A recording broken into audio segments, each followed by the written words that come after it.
In a quiet little village surrounded by golden fields and gentle hills lived a young boy named Aaron. Life in the village moved slowly.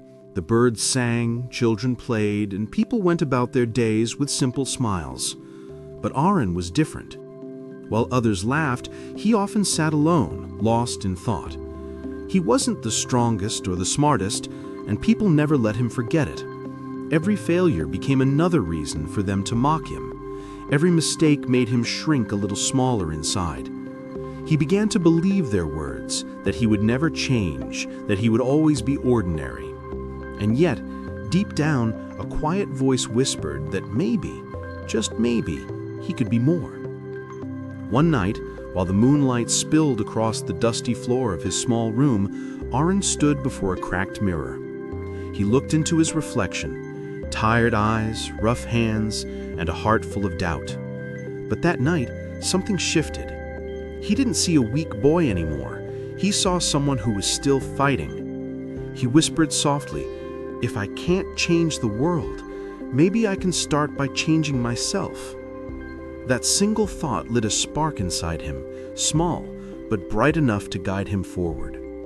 The next morning, before the sun had even risen, Aaron took his first step. He started running through the misty fields, barefoot and clumsy, but determined. Every breath burned, every muscle ached, yet he kept moving. The villagers laughed when they saw him training in the fields. "Look at Aaron," they said, pretending to be a hero. But he learned something powerful. When your mind is focused on growth, the world's noise starts to fade. He realized that change wasn't about proving anyone wrong. It was about proving himself right. One evening, as Aaron trained alone, an old traveler passed through the village. The man had calm eyes and a gentle smile. He watched Aaron struggle and said, "You remind me of myself when I was young." Aaron looked up and asked, "Did you change yourself too?"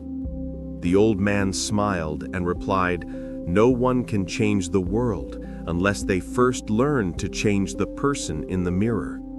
From that day, the traveler became his silent teacher. Under fading sunsets, he taught Aaron 3 lessons that would change his life forever. The first, discipline is stronger than motivation, because motivation fades, but discipline stays. The second, control your thoughts, for you become what you think. And the third, don't chase success, attract it by becoming worthy of it. Each word sank deep into Aaron's heart like seeds waiting to bloom. But change never comes without struggle. One stormy night, Aaron trained through the rain, the wind screaming in his ears. He slipped, fell, and scraped his hands raw. He wanted to give up. Every doubt he'd ever felt came rushing back. "You're not enough," they whispered. But deep inside, another voice rose stronger than the storm.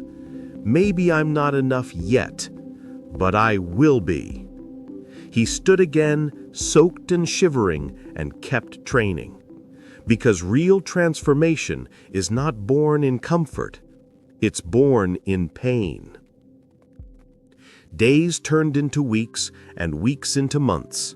Slowly, small habits began to shape a new Aaron.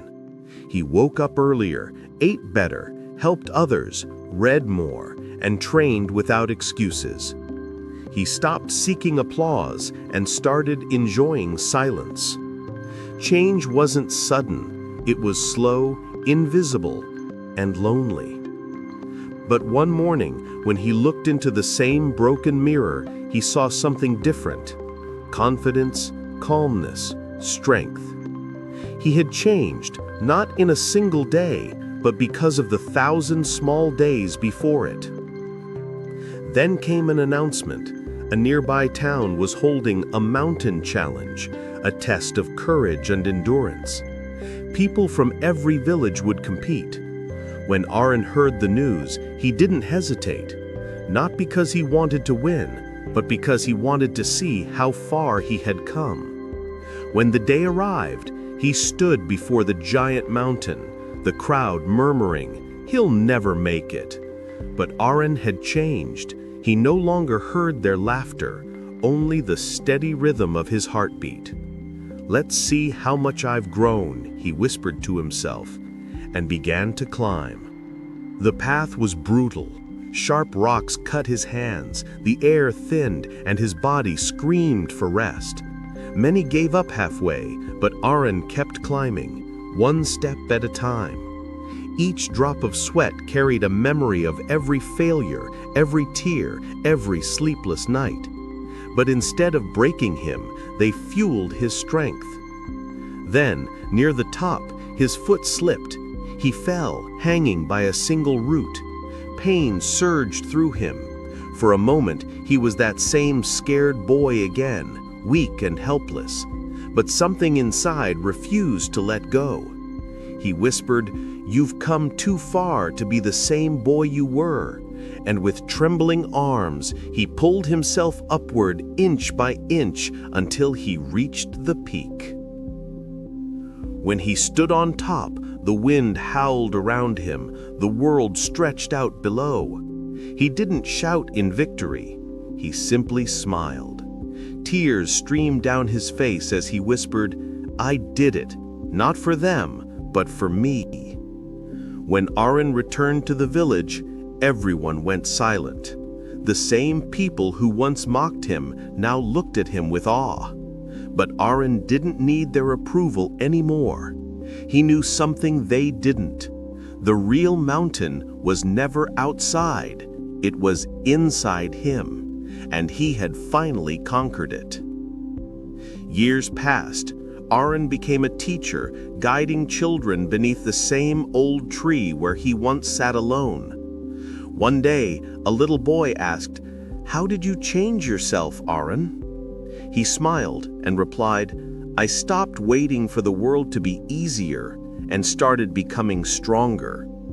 Then he looked toward the distant mountains and said, "Change begins the moment you stop blaming and start becoming." The sun began to set over the golden fields, painting the sky in shades of hope.